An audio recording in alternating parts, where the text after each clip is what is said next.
মগবাজার রেলগেটের পাশেই আহমেদ এন্টারপ্রাইজ নামের এই পাইকারি এলপি গ্যাসের দোকানের সামনে সাজানো বেশ কিছু খালি সিলিন্ডার।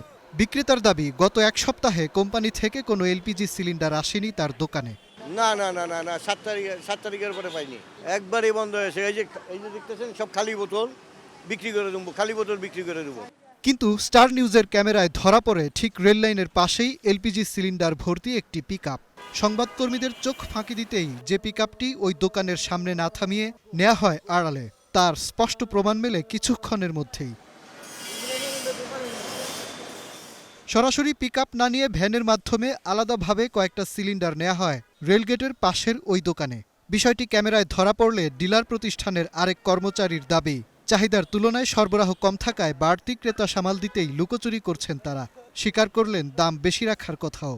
আজকে সকাল থেকে আনুমানিক প্রায় 300 কাস্টমার ফোন দিছে, আর মাল পাইছিল 10 পিস, আর 10 পিস পাওয়ার সম্ভাবনা আছে। এখন আমরা 1700, 1800, 2000 পর্যন্ত বিক্রি হচ্ছে। আর কাস্টমার বলতে চাই একটা গ্যাস দেন 3000 টাকা দিব আমরা, কিন্তু আমরা তাও দিতে পারতেছি না।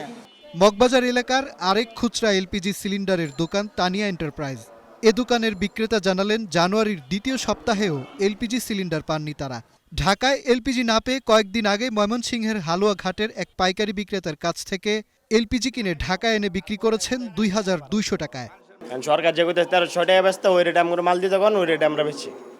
কোনো মিশা কথার কোনো নাই, ডাইরেক্ট কথা 2200 করে বেচছি আমরা। ময়মনসিংহ হালুয়াঘাট টানছি আমরা, হ্যাঁ 1800 টাকা দিছি। আরে 1800 কিনছি, আর গাড়ি ভাড়া গেছে 70 পিস মালে 13,000 টাকা গাড়ি ভাড়া গেছে। এমন সময় তানিয়া এন্টারপ্রাইজ থেকে গ্যাস না পেয়ে খালি সিলিন্ডার নিয়ে ফেরত যান এক চা বিক্রেতা। জানালেন ভোগান্তির কথা।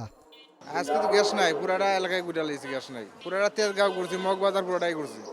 তীব্র গ্যাস সংকটের মধ্যেও এলপিজি বিক্রি হচ্ছে রাজধানীর কোথাও কোথাও, যদিও চাহিদার তুলনায় তা অনেক কম। তবে সে গ্যাস আড়ালে রেখে কিভাবে বিক্রি হচ্ছে তার খোঁজে আবারও আহমেদ এন্টারপ্রাইজে।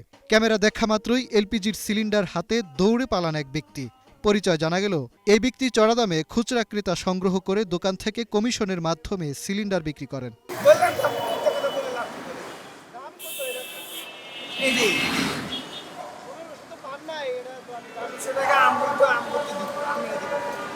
জানুয়ারির শুরুতেই এলপিজি ব্যবসায়ীরা ধর্মঘটে নামেন ভোক্তা অধিদপ্তরের অভিযানের বিরুদ্ধে। বিআরসির সঙ্গে আলোচনায় 1,500 টাকার বেশিতে 12 কেজি এলপিজি সিলিন্ডার বিক্রি না হওয়ার আশ্বাস দেন ব্যবসায়ীরা, যদিও কার্যকর নেই বাজারে। মাজহার মাহবুব, স্টার নিউজ, ঢাকা।